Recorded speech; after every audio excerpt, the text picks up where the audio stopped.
HillbillyNitro, your internet knife guru. Here we are, guys, back with another episode of TheWalk&Talk, episode 78. And let's get to it. Alright, guys, here we are. Doing some videos of some of my other knives in my collection. Like I've said, not all of these walk-and-talk episodes are strictly for slip joints. So this one is the old timer Lockback. So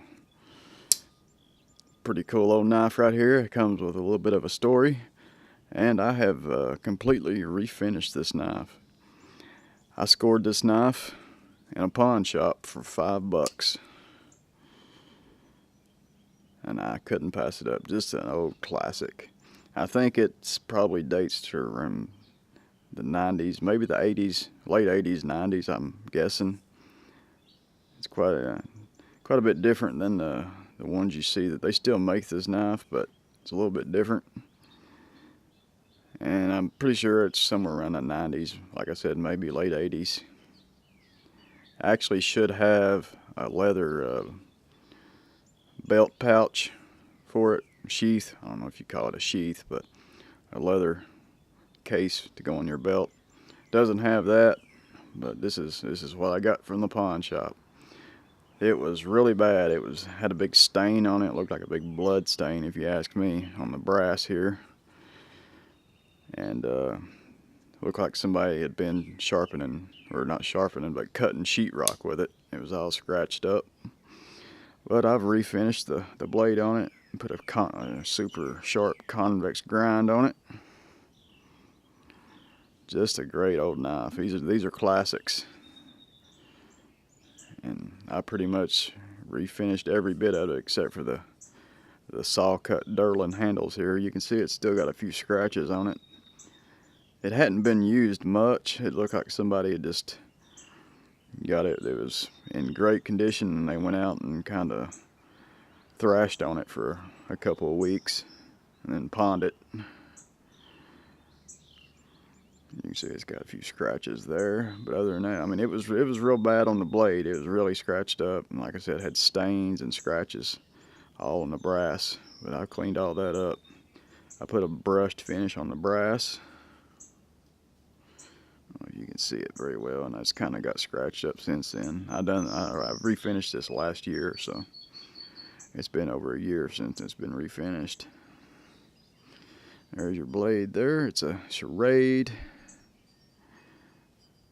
I'm guessing the name of it is a 6-OT is the name of it, because I haven't been able to find a name for it. Made in USA. They don't make them in the USA no more.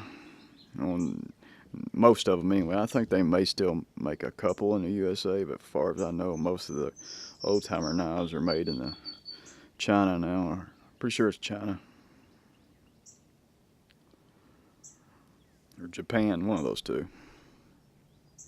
I don't really focus on knives made in China and Japan like that. The only knives that I really consider that is Spyderco.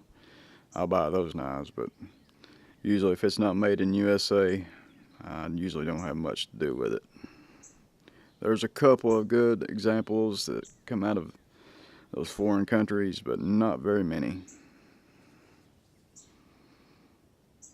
Just a great knife. Let's get you the weight on it. It's got some weight to it with all that brass. This is old school pocket knife here.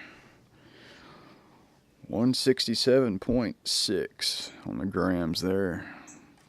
Thought I had my scales fixed, and they're not switching around again, so can't give you the ounces on it.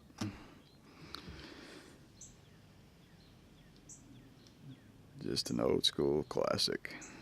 Tell me what you think about this, guys. Any of you guys have any of these in your collection? I mean, I think everybody's got at least one old timer in their collection. I've got a bunch of those little ones. I had those back when I was a kid. Most of them have broke blades, old carbon steel blades. I think just about every old timer I've got had the tip broke off of it or something. This is stainless here. Just a cool old knife. That little clip point right there. That's just pretty sweet.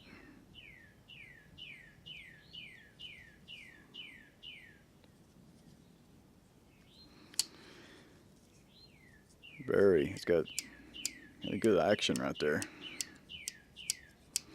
Pull's pretty light on it. It's probably a 5 on that pull right there, but of course, you know, it's a lockback, so it really don't matter there. But you see it's got some action there. Just a sweet old knife. I wanted to make her world famous. Well guys, I believe that's going to wrap this one up. So guess we'll catch you on the next video. Just getting some of these other old knives I have in my collection on video. Let you guys check them out. That's going to wrap it up, guys. We'll catch you on the next one, guys. I thank you for tuning in, and Hillbilly is over and out of here, guys. Peace.